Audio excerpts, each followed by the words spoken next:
Hey everybody, this is Jeremy Gaffney. I'm executive producer at Carbine Studios. What we want to do today is just take a little walk through what our friends and family content is like. I got a bunch of testers in the game right now, giving us all sorts of feedback. We want to give a little behind-the-scenes peek at all of this. We're testing all sorts of good new systems. And we've been working on combat, so now you can kind of aim your spells anywhere. We call it freeform targeting. Line up a creature and bam, you can just knock it down. Or you see a bunch of creatures, and you can try to get them all in your area of effects to try to do as much damage as you can, as fast as you can. This applies to monsters too. We call it battlefield control, where they're trying to control parts of the battlefield, you're trying to control parts of the battlefield. And this means combat has lots of motion, and has lots of action. There's also much more of a strategic element to it. So even in a one-on-one fight, you're getting creatures that are trying to take away parts of the battlefield while you're trying to do as much damage as you can to them, as fast as you can. And this applies even in the low levels. You know, this is in our level 6 through 10 zone. You're already starting to see big fights, tough creatures. And also you're able to start interacting with the environment in really interesting ways. You know, this blue rock's called Loftite, and it makes you lighter than air when you get near it. So you can do super jump. Whenever you see that kind of blue crystal, you can use this to bounce around through the world. And we've hidden all sorts of things in the environment where this is one of our stealth classes. They sneak up to a crate, they set off the fireworks, now it starts damaging everything in the area so that you can leap in and attack it, and like a little advantage in combat for learning about the environment. These things aren't just small things, you know, they're big ones too. In this area of the zone, there's a giant robot that's been dug up, and now it's starting to shoot laser beams, destroy things in the area. It hurts monsters, it can hurt you. You've got to interact with it while you're doing all these fights.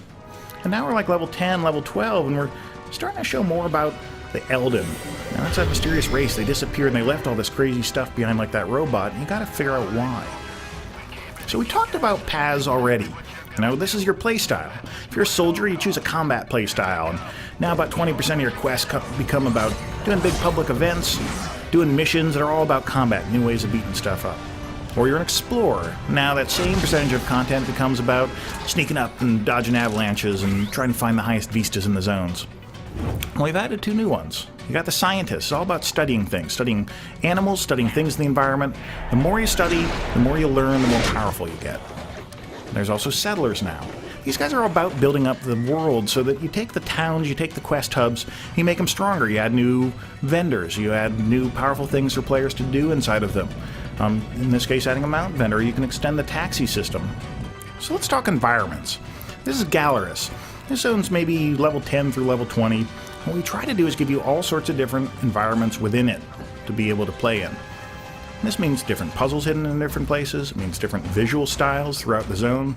Some areas are dark and brooding and nasty. Some areas are lighter or happier. What we're really trying to do is make sure you don't get bored. These games take hundreds of hours to play, and so we want to make sure that you're getting a whole bunch of different visual stimuli and also different gameplays throughout it. So here's a big battlefield, and you're fighting for control of one of the cities in the zone. And what this means is that you're having a different kind of experience here than you are elsewhere, and we keep on varying this up.